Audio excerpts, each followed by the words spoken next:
What if I told you that two veterans with the exact same disability rating could receive different compensation checks?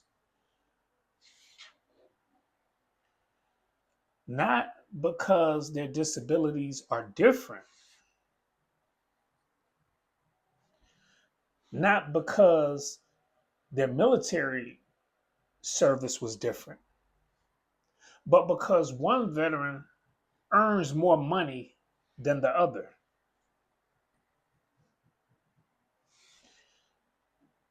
That is one of the ideas the Congressional Budget Office analyzed when looking at ways to reduce federal spending. And that's just the beginning.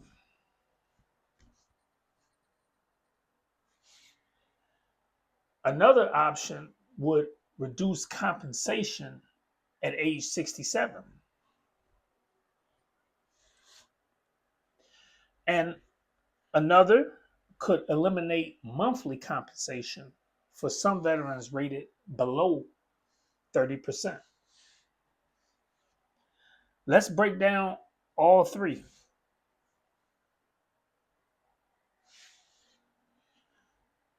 These are not bills, they are not laws, and they are not currently moving through Congress. These are budget options that the Congressional Budget Office analyzed and published as possible ways to reduce federal spending. Whether you agree with them or not, they raise some important questions for veterans. Let's start with the first one. Option number one, means test VA disability compensation. Under this proposal, veterans with household income below 135,000 annually would continue receiving full disability compensation. But veterans with household income above that amount would begin seeing their compensation reduced. The reduction would be $1 for every $2 earned above the income threshold.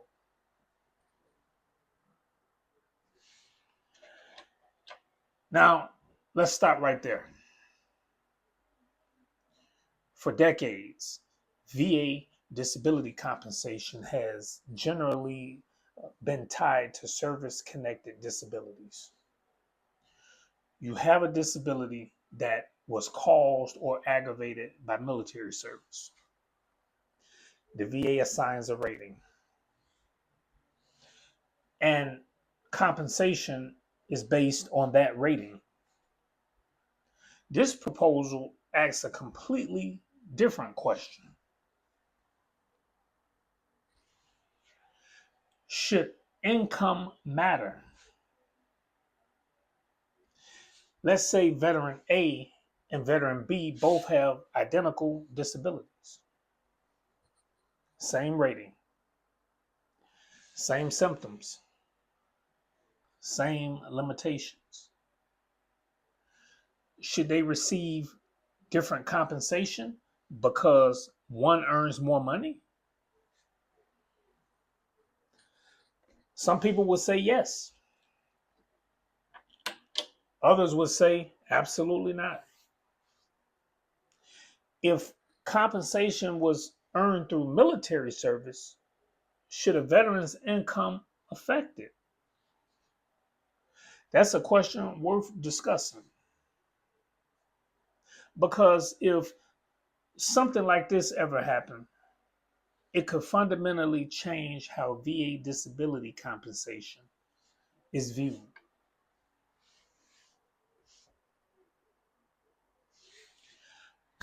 Option number two, reduce compensation by 30% at age 67. The second proposal is probably the one that gets the strongest reaction. Under this option, veterans who begin receiving compensation after the effective date would see their compensation reduced by 30% when they reach age 67. Veterans already receiving benefits before the effective date would not be affected. But think about the logic behind this proposal. If a veteran has a service connected back injury at age 66, what exactly changes at age 67? Does the injury become less painful? Does nerve damage disappear? Does PTSD suddenly become less severe? Most veterans would probably argue that a service connected disability remains a service connected disability regardless of age.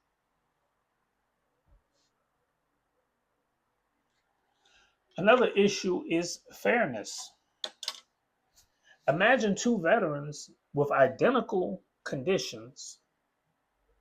One starts receiving compensation before the effective date.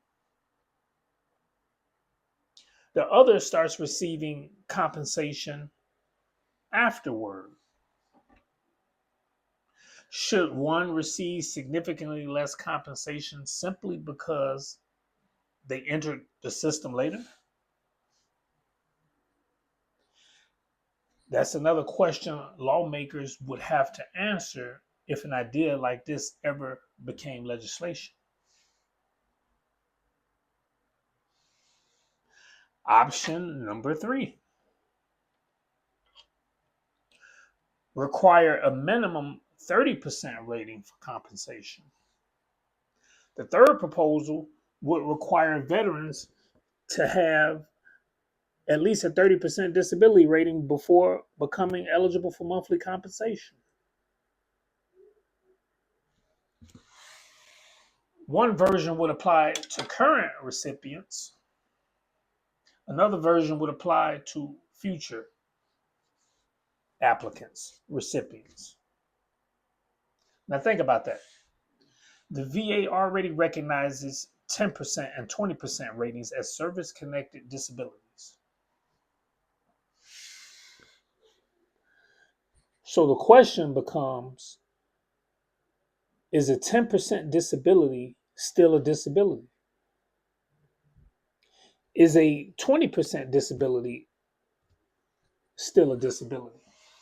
Most veterans would probably say yes. The real debate is whether compensation should begin immediately or only once a veteran reaches a higher rating level. If a proposal like this were ever enacted, some veterans currently receiving compensation at 10 or 20% could potentially lose eligibility depending on how the law was written. Future applicants below 30% could receive no monthly compensation at all.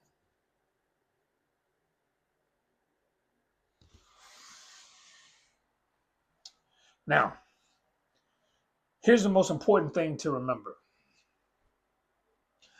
The Congressional Budget Office does not pass laws. Its job is to analyze costs and provide policy options. That's it.